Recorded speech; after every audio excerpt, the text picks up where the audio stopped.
Voilà, ici c'est le pays des mystères, tout peut venir de partout. Ici on a envie que la vie dure toujours. On n'a pas envie qu'il y ait une fin parce qu'on a l'impression qu'il y a toujours un nouveau mystère à voir. Désert mais pas désert, illusion de désert. En fait je me sens comme dans une chanson de Barbara, tiens, voilà. Peut-être le mal de vivre, mais non, je penserais plutôt au bien de vivre, au bonheur de vivre, au sentiment de vivre. Ici je vis, tout en haut mais un peu à plat et au milieu des cailloux là qui sont comme toute une famille qui me protège. C'est vrai, je me sens protégé dans tous ces gros rochers qui ont des formes vraiment incroyables, qui forment ensemble ce qui peut rappeler les bords de l'océan. Il y a de la Bretagne ici.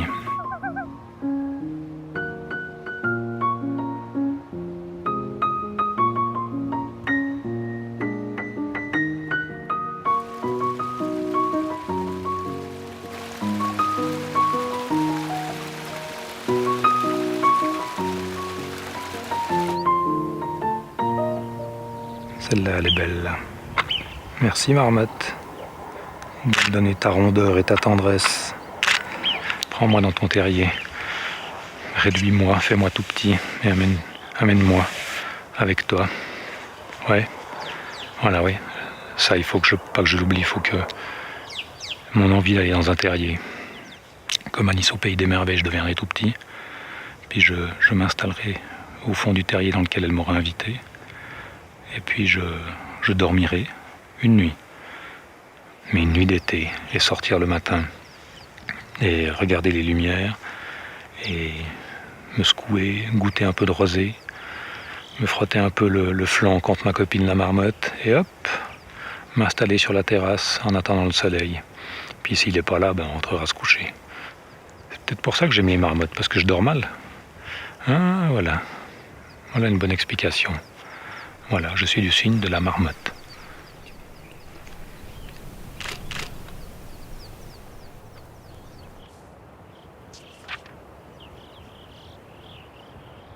J'aime bien quand mes copains viennent me dire bonjour. Ils sont loin, ils sont inatteignables et les mers les protègent là-haut. Magnifique.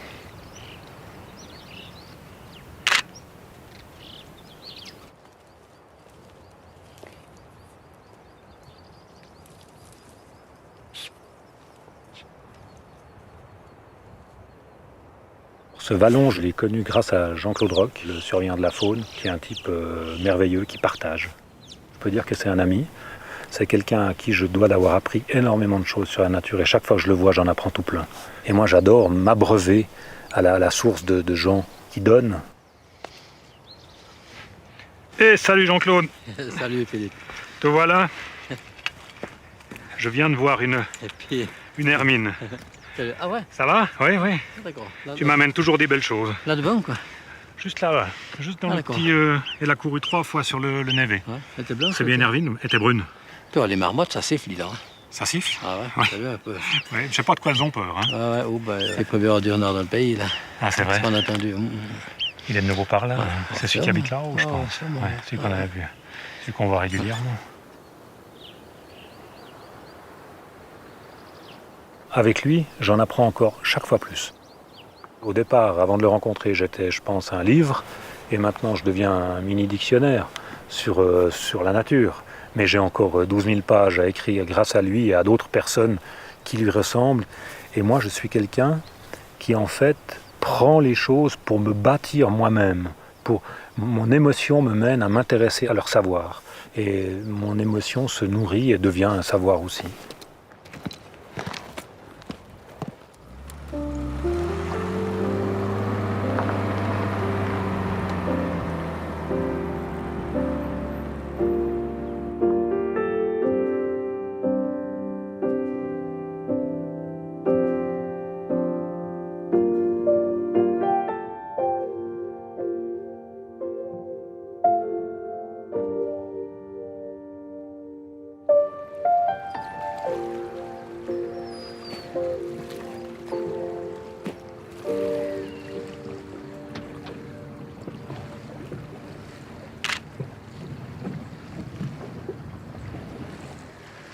Première fois que j'ai vu le lac Léman, moi, c'était, j'avais 10 ans, j'arrivais de France. Je suis passé à Montreux dans la voiture de mon oncle. Je ne savais pas que ça existait. J'ai vu des palmiers, j'ai vu une étendue d'eau comme ça. Et là, ça a été impressionnant, quoi. Et depuis, je l'ai découvert, apprivoisé, approché, regardé. Et je le regarde tous les jours maintenant parce que c'est le reflet des saisons, le lac, à tout moment. C'est un plaisir flotter. Moi, je ne suis pas un grand nageur, je ne suis pas un grand plongeur. Alors, je me sens à l'aise sur une barque douce qui me permet d'être tout près de l'eau puis de sentir un peu le mystère du dessous, de la surface.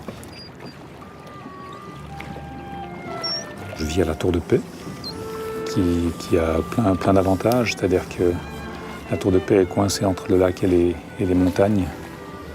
Je suis pas campagnard, pas montagnard, pas urbain, pas lacustre, mais un peu tout à la fois. C'est-à-dire que ce mélange-là fait moi, je crois.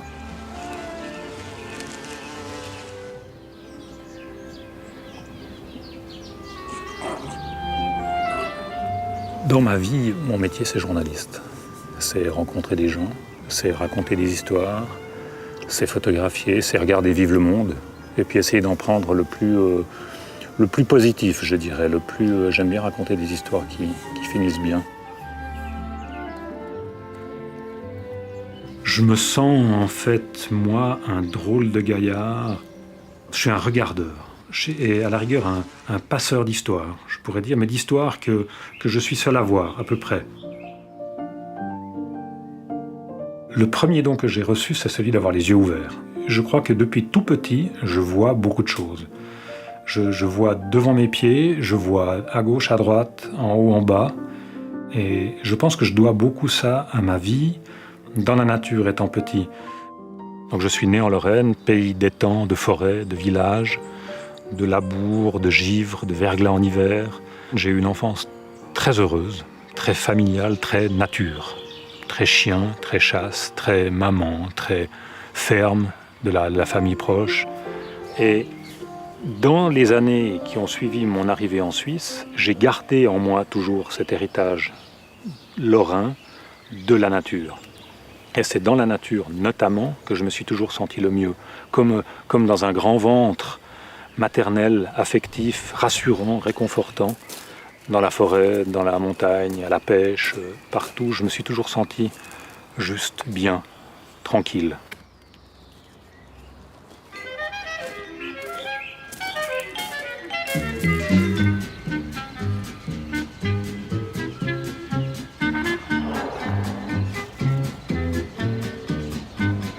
Je me réjouis de tâter ces petites chutes. Alors, qu'est-ce que tu penses de ce temps? T'as vu ça? C'est parfait, Ouais, c'est le temps. parfait pour la pêche. Il y a juste plus avant, maintenant il y a une petite éclaircie ici. Ouais, c'est bien. T'as vu un peu? On voit toutes les herbes, elles sont couchées, il y a une bonne pluie. Je suis sûr que l'eau, elle sera belle. Tac, tac, les Tu trucs crois qu'elle là. sera comment, toi? Tac, tac, tac. Hein? On pêche au toc. On pêche au toc, ouais. Tac, Moi, j'ai tac. pris la petite canne légère. T'as pris la mienne aussi. Ouais, j'ai pris la tienne. Tac, tac. Elle est prête, j'ai plombé, bon hameçon. Puis on verra si on pêche au vert, si on pêche peut-être, on verra à quoi encore. Ok.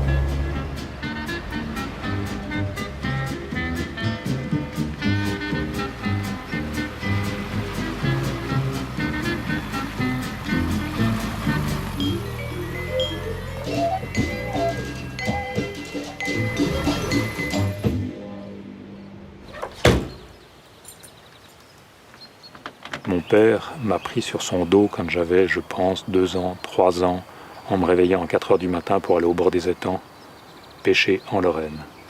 Et je me rappelle très bien le bruit de ses bottes dans les marais qui environnaient l'étang. La pêche m'offre le mystère complet.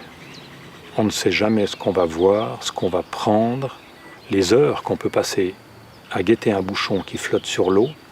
Attention, tu ne te montres pas. Hein. Ça ne nous gêne pas. On peut poireauter pour 1000 autres choses, à la poste, à la gare, dans un bouchon, un vrai bouchon, un bouchon de voiture. Et en fait, là, ça ne nous embête pas, là, ça ne m'embête pas. Mais parce qu'il y a le mystère qui va venir, qu'est-ce qui se passe là-bas sous l'eau? Il y a quelque chose qui va se passer, peut-être. C'est beau là. Ouais, c'est joli, hein. T'as vu qu'elles sont sûrement sous les racines. Ouais, elle est là, la belle là, Ouais. tu vas voir. Tac. Ça y Faut est. bien pêcher tout au bord des racines. Quelque chose, un petit courant là. J'ai toujours voulu transmettre mon savoir concernant la nature à mes enfants. Les gens qui n'ont pas eu de contact avec la nature petit restent endormis toute leur vie à propos de la nature. Ils ne savent même pas qu'un oiseau existe.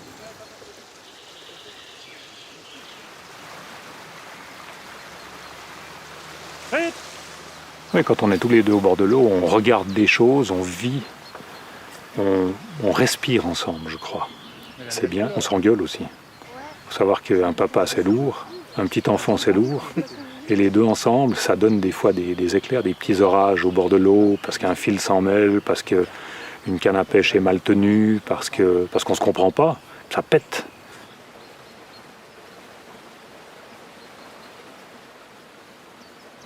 La pêche, c'est beaucoup de bons moments. Il me reste juste une image d'un jour d'avril, il y a 25 ans, quand j'ai retrouvé mon père mort au bord de la rivière. On pêchait tous les trois avec mon frère et on l'a retrouvé, il était mort subitement. Et je pense que depuis, quand on va à la pêche avec mon frère ou quand j'y vais tout seul, on n'est jamais vraiment tout seul ou on n'est jamais que deux. On est quand même toujours un peu trois. Il est toujours un peu... Le bord de la rivière est marqué par l'âme, je pourrais dire, et le souvenir de mon père.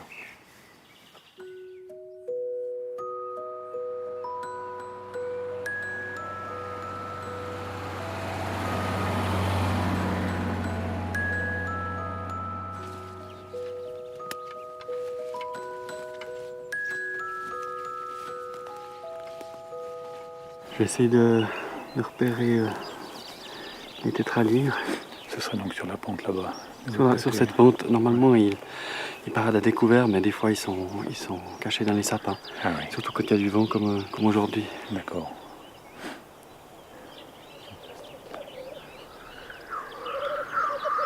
Ah, là, j'en ai un. Ouais, alors ils sont assez loin. De l'autre côté du sapin. Là, il y a ce petit être qui est en train de vivre sa petite vie de petit être emplumé, comme ça, là au milieu du... C'est un théâtre incroyable ici, c'est merveilleux. Tous les côtés, on regarde. Et voilà, 6 heures. Représentation pour nous à 6 heures du matin. Puis là, il est là, quoi. Puis il vit son truc d'oiseau merveilleux.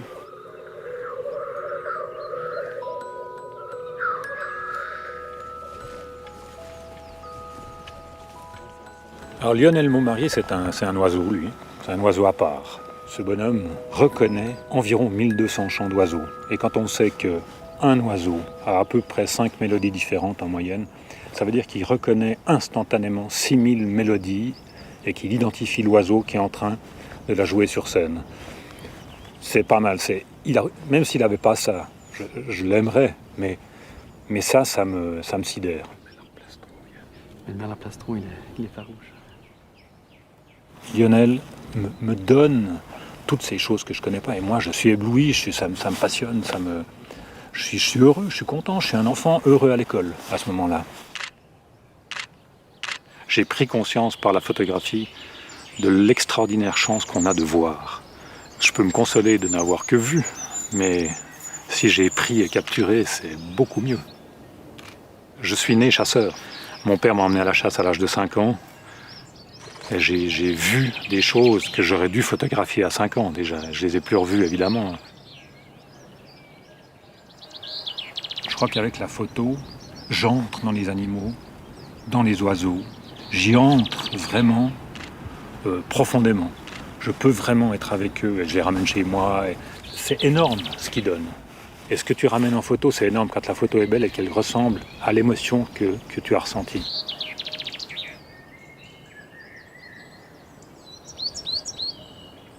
Ouais, c'est merveilleux. Il faut retourner au sens originel et se rendre compte d'entendre, voir, parler, goûter. C'est extraordinaire.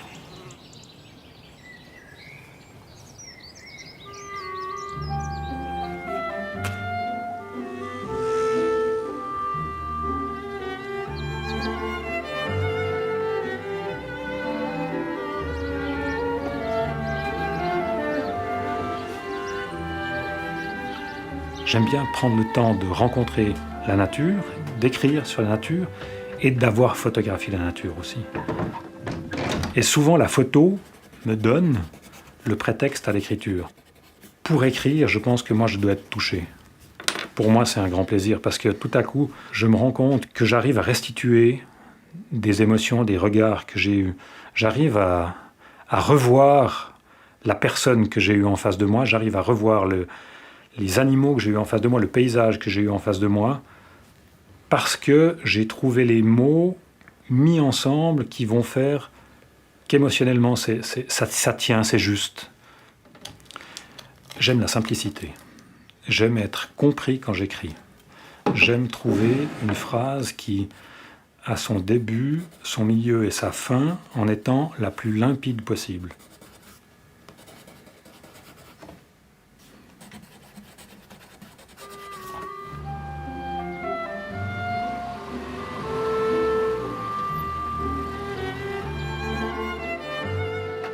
L'idée qui me trotte dans la tête maintenant, avec des photos que j'ai prises, ce serait de les rassembler pour transmettre des impressions. J'ai besoin de voir comment les choses vont être une fois écrites sur du papier, une fois mises en typographie, et les photos une fois imprimées. Le Cadratin, je dirais que c'est une île où on peut accoster, pas pour se reposer, pour travailler, mais travailler avec plaisir. Un lieu où mes idées sont prolongées et concrétisées.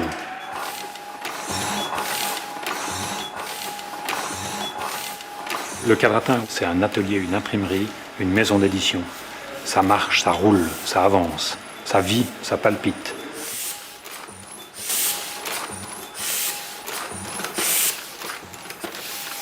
Une feuille qui est blanche, il faut que je l'imprime. Ça fait partie de moi, c'est moi, quoi. Je passe mon temps à salir du papier, comme j'aime à le dire. Ce qui me touche chez Dagon, c'est sa sensibilité. Et sa sensibilité apparaît dans ses mots, dans ses gestes, dans sa façon de vivre, dans sa façon d'accueillir ici et dans la façon dont il traite ses machines, dont il traite le papier et les textes des auteurs et les livres qu'il fait. On aime se frotter à lui un peu pour voir où on en est soi-même. Moi, l'idée, comme je t'avais expliqué, c'était toute cette atmosphère que j'ai ressentie là.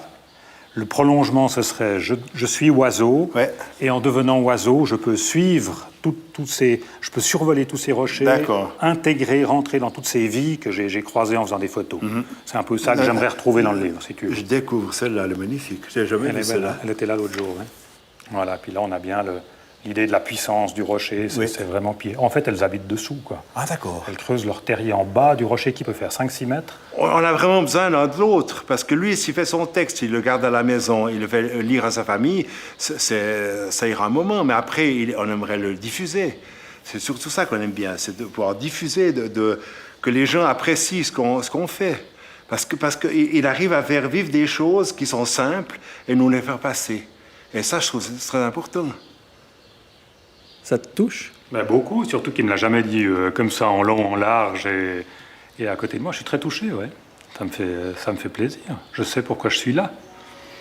Et puis pourquoi j'aime être là, aussi.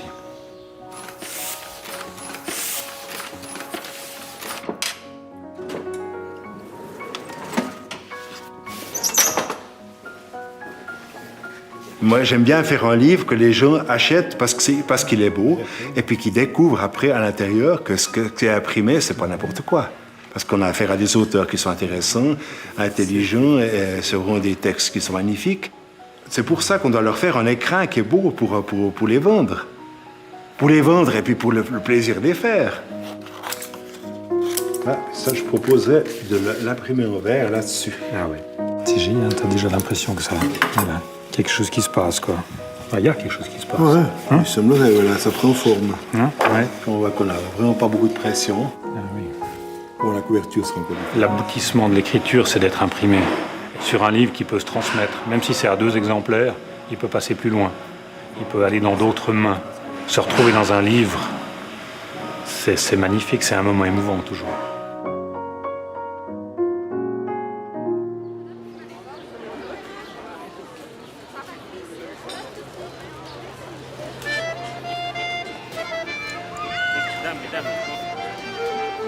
La brocante, le vide-grenier, c'est J'adore, c'est plein d'époques à la fois. C'est bien parce que maintenant, dans les vides-greniers et les brocantes, il y a mon époque de quand j'étais petit, les années 50-60, qui me rattrape et je retrouve les images d'enfance. Et ils ont encore plein de papier? Ah oui, ils sont pleins. Je vais faire, oui, C'est oui. trop bien. On est même allé chercher, voir la date sur Internet en fait. Non, c'est votre dernier prix, 30 francs? Ouais, C'est un ami proche qui est de 1952. alors ça se négocie. Très proche. Attendez, il faut pas qu'on se trompe. Oui. Attends, non, parce que celui-ci est plus vieux. Vraiment, ouais. Oui, oui, je veux. Ça, c'est 52. Ouais, exactement. Voilà. Regardez les années. Elle est toujours au fil des années. À 20 francs, je le prends. D'accord. Ouais. Je cherche aussi à comprendre toujours le sens des objets. Je les vois un peu comme des orphelins qui ont perdu leurs parents, mais sans en faire un drame, hein, disons, ils sont pas malheureux. Et puis je me dis, mais d'où ils viennent? À quoi ils servaient? Pourquoi ils sont là? Et c'est valable notamment avec les cartes postales et des choses comme ça.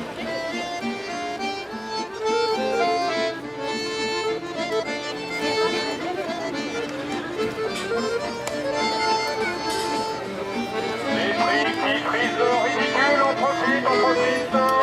10% sur le 20% déjà.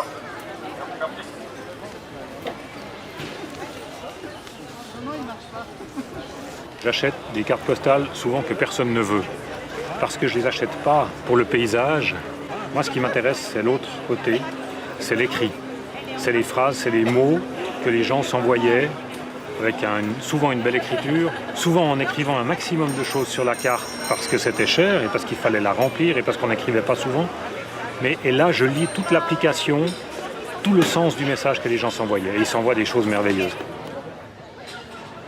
Les cartes postales ont une odeur, un parfum, je dirais. Elles ont le parfum de l'éternité. J'en ai retrouvé une fois qui était formidable. J'ai retrouvé, chère mademoiselle, j'ai retrouvé votre petit mouchoir dans l'allée du château. Et à partir de là, je me suis dit, mais ce petit mouchoir, comment il a été perdu? Qu'est-ce qu'ils ont fait? Comment ils savaient que le petit mouchoir était perdu? Pourquoi ils étaient ensemble? C'est tout ça, c'est une histoire chaque fois qui m'arrive. C'est ça, j'ai un battement de cœur, j'ai un sourire, et les cartes postales là ont chacune leur style et racontent une vie.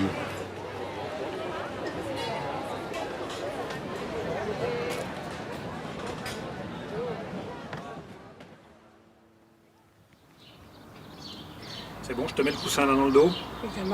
Tu peux y aller. Ma mère est très, très présente, elle rassure, elle est là, elle a une sorte d'éternité, un peu comme les vieilles fermes, comme les vieux chalets, comme les montagnes. Elle sent la tarte aux pommes, je dirais. Puis à partir de là, c'est agréable d'avoir une tarte aux pommes dans sa compagnie. Moi, plus tôt, tu passes pas, il y a encore plein de neige. J'emmène ma mère en promenade dans la Mercedes de son frère, qui sent le tonton. Elle sent la Bourgogne, elle sent les années 60, elle perd sa peinture, elle devient toute grise au lieu de rester bleue. Et elle me fait de plus en plus penser à mon oncle René. Elle a les cheveux gris comme lui. Ça fait 13 ans qu'on a la voiture. Comme ça, on peut penser à lui quand on roule. Oui. Ça sent toujours le tonton René. C'est vrai, moi ça sent moins, je trouve. Ça sent moins? Oui, oui. Ça sentait le renfermé. Oui, ça sentait le renfermé. Alors tu vois, on arrive là-haut, c'est là-haut chez Raoul. Tu vois le petit chalet là-haut? Voilà. Il est vraiment à flanc. Chaque saison, il monte là. Il passe tous les étés de sa vie, depuis qu'il a, je crois, 10 ans, il les passe ici. Alors moi j'aime bien, ça me fait du bien quand je le rencontre. Je me sens bien après. Ça veut pas, Ouais, ouais. Puis Raoul, c'est quelqu'un qui sait accueillir. J'aime bien. Et je l'ai connu à la fête des vignerons, en fait. Quand il était chef des Armaillis. Quand les Armaillis chantent Lioba, c'est beau hein, quand ils chantent ça. Oui, moi j'aime bien. Je trouve que pour moi, c'est le plus beau chant du monde.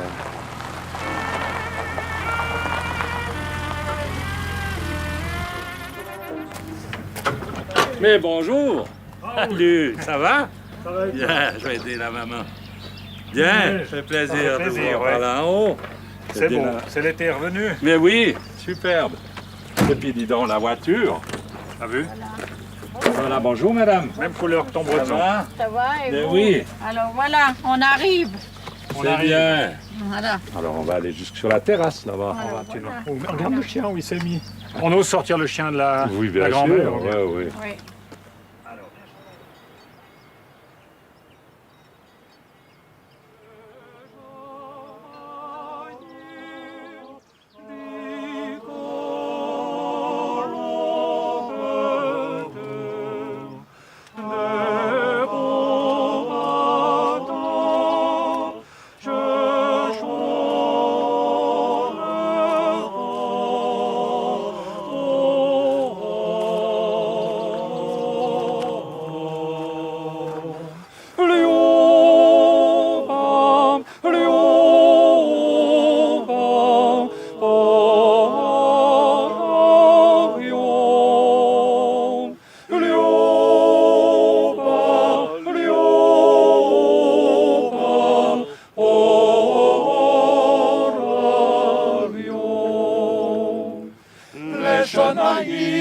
vont les premiers, les totenelles vont les derniers. J'ai écouté beaucoup de belles chansons, Brassens, Brel, des concertos, des symphonies, tout, mais le lioba, je pleure.